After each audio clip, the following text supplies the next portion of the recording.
Hi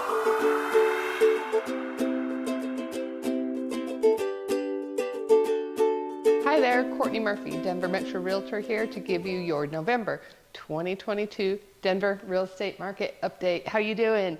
Want to remind you, as always, we'll be taking a look at October numbers since I won't have November numbers until December. We're going to get started today with average sales price. So the average sales price in the month of October finished at $661,335. This was down 1.36% from the month of September. This time of year, it's normal to start seeing seasonal drops through the end of the year and picking back up again in the spring. So nothing unusual in these numbers. And if you watched my report last month, in fact, I was not expecting to have an increase in sales price.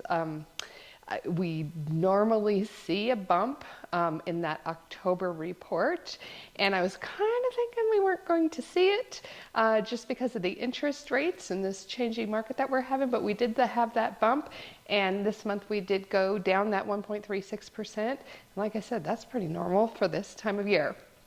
That average sales price is up 8.22% from October of 2021. Healthy year-over-year gain. We're not in those double digits anymore, which is actually a good thing. But still, yeah, a strong year-over-year gain. Okay, I was going to say something to you, and it went like this. So with that, I'm going to break that average sales price down just a bit into detached and attached home. So the average sales price for a detached home came in at $738,145, and the average price for an attached home in the month of October came in at $479,119. And my brain is still trying to turn and think of what I was going to tell you. Maybe it'll come back to me at some point here. All right, so the number of sold homes in the month of October was 3,315. Now, we see quite a bit of changes here. That was down 24.64% from the month of September and down 40.33% from October of 2021. So quite a slowdown in the number of sold homes. You know, obviously we always have a slowdown this time of year, but as you see, we're quite a bit different than we were in 2021. So why, if we're selling that many less homes, why is that average sales price really hasn't dropped that much? I think a lot of it has to do with the inventory. Our inventory has not dropped significantly, and we're going to take a look at that right now. We finished October with 5,444 homes on the market. That was actually down 6.11% from the prior month, so our inventory actually decreased. However, up 131.56% more than October of 2021. So compared to last October, we've had quite a bit more inventory, but we did actually have a drop from September. So I think the reason that we haven't seen like this massive change in sales price is because our inventory is still low. What I think is because of the interest rates that we've seen, that a lot less people are going to not decide to move locally. So, in the past 2 years, we've had a lot of local moves. People who decide to upgrade their homes, move into something different, whether that be downsizing, upsizing, whatever it is they're doing. But we've had a lot of people locally sell their homes and then buy a new home locally. With the interest rates rising, I think a lot of people are going to say, we're staying where we're at because we have a great interest rate. Why am I going to sell my home with, let's say, a 3.25% interest rate and then buy a new home with an interest rate over 7%. So I think we are not seeing as many homes. Well, I don't think we are not seeing as many homes listed on the market. And I think a big part of that is people aren't going to be moving locally for a while as the interest rates stay high, because you're not going to trade in that low rate for a higher rate. It just doesn't make financial sense, right? So I do think that that has helped keep the prices a little bit higher, when I was kind of expecting to see more of a drop, because so far in the numbers, I'm not seeing a significant drop in that average sales price. I feel like I feel it when I'm out and about shopping and looking for houses and having listings and doing price drops and whatnot, but I'm telling you, I'm not seeing it really reflecting as of yet in the percentage drops in sales price. They just, on paper, look like what we've seen for the last few years. So, like I said, I'm looking at it in the sense of our inventory staying relatively low. Now, I did just tell you that they went up 131.56% over last October. That's a large jump, right? However, we have to take a look at inventory in October of 2021 was 3,376 homes. That was the lowest October that Denver has had on record. So, yeah, are we up a large percentage year over year? Yeah, but we were looking at the, like I said, the lowest October inventory that we've ever seen. So I would expect something close to that. To give you a little bit of perspective as well, the highest inventory we've ever seen in October was in 2006 with 29,722 homes on the market. Now that's a lot of houses, and we're not even close to anywhere near the top there. And one more October I want to point out to you is 2019. We had a hot seller's market in 2019, if you remember, but after the pandemic is when our market just went absolutely crazy after lockdowns in 2020.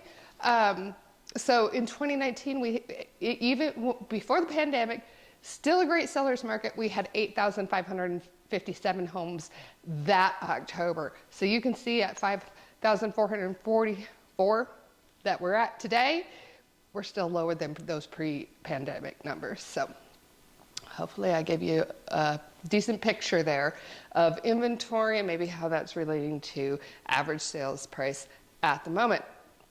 I also do want to note, this is the 16th? Yeah, November 16th that I'm recording this.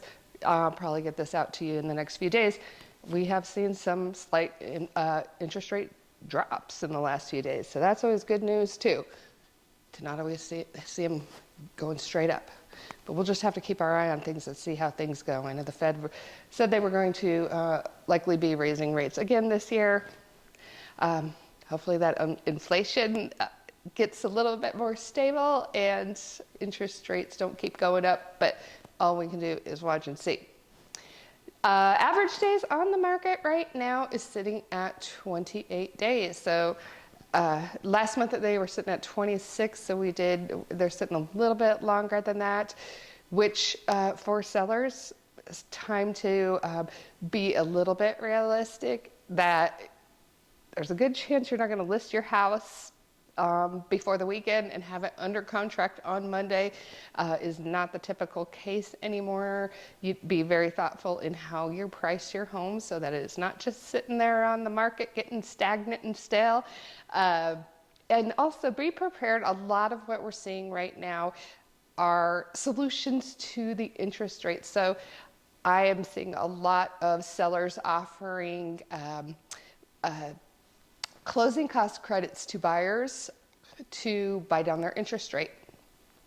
That's very popular nowadays, so something to maybe be expectant of in some of the offers that come in. Buyers, you're in a better position in the fact that you are much more likely now not to find yourself in a multiple offer situation. You have more choices, more room for negotiations, but now you're dealing with interest rates. And so like I just said to anyone selling a house, one of the options that you have is to go for a rate buy down.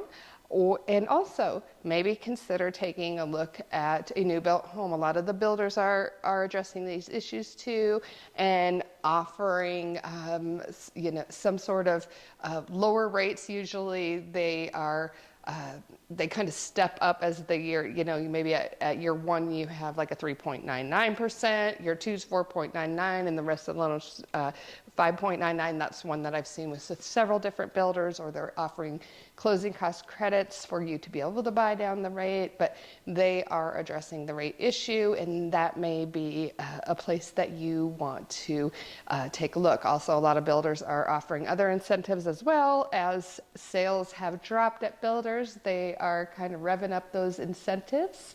So, which reminds me, an incentive that I definitely want to tell you about. If you are considering buying a Taylor Morrison home, a dirt-built Taylor Morrison home before the end of the year, give me a call, because I have a special deal for you that you can't get with very many realtors. If you're buying a house along the Crowfoot Valley Road there, either at Looking Glass, Trails of Crowfoot, or Macanta, I can get you an extra 3% of base price off the price of your home just for working with me, and that is just a deal that I have worked out with Taylor Morrison. So if you are planning anytime soon to buy a Taylor Morrison home, definitely give me a call so that you can save a little money. Okay, I think that's all I have for you this month. Again, my name is Courtney Murphy, Denver Metro Realtor, giving you your November 2022 Denver real estate update. If you're buying or selling a home in the Denver area, definitely give me a call. I'd love to talk to you, see if we're a good fit to work together. Happy Thanksgiving, and we will see you. Oh, one more thing. Be sure to subscribe. You don't want to miss out on any of my updates or home tours around the Denver area. All right, happy Thanksgiving.